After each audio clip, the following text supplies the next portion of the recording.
itu sudah menjadi pekerjaan ya, melakukan pengawasan ya. Jadi bukan karena ada peristiwa kita melakukan antisipasi. Ada waskat, pengawasan melekat. Pengawasan melekat itu dilakukan oleh atasan terhadap bawahannya. Ya, salah satu bentuk ya melakukan kontrol pada saat apel pagi ya.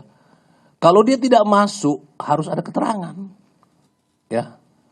Jadi dia tidak bisa ya, kita ini terikat dengan tugas.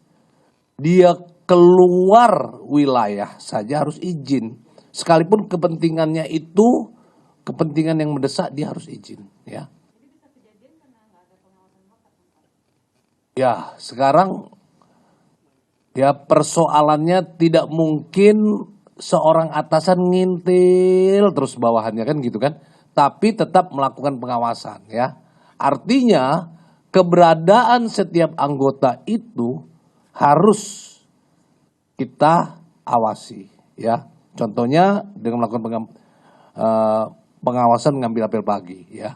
Tapi kalau perbuatan itu dilakukan di luar kedinasan, saya ulangi, kegiatan itu dilakukan keluar dinas, maka dia akan mempertanggungjawabkan perbuatannya. Tapi kalau kegiatan itu ada kaitan dinas tapi di luar SOP, nah itu pelanggarannya beda. Tentu untuk menjawab itu pelanggaran apa harus dilakukan pemeriksaan ya. Seperti kasus di Riau, kita akan lakukan pemeriksaan. Apakah dia memenuhi unsur pelanggaran pidana, apakah dia pelanggaran kode etik ya, ataukah hanya pelanggaran disiplin. Ya, dia tidak masuk tugas, ya kan? Tidak masuk tugas diizinkan. Nah, berarti yang memberikan izin melakukan perbuatan yang salah diizinkan oleh atasan, maka atasannya juga akan menerima proses dalam perbuatan tersebut, ya.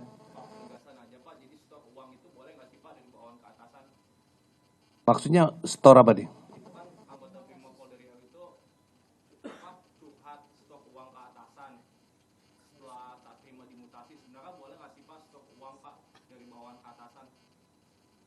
Ya, tidak ada di lingkungan Polri mengatur store-storannya.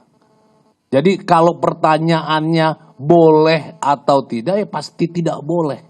Ya, tidak ada aturan yang mengatur seperti itu. Jadi itu tidak boleh. Ya, jadi kalau memang ada seperti itu, tentu akan dia berhadapan dengan hukum. Ya.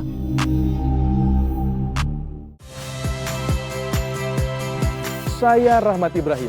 Saksikan program-program Kompas TV melalui siaran digital, pay TV, dan media streaming lainnya. Kompas TV, independen, terpercaya.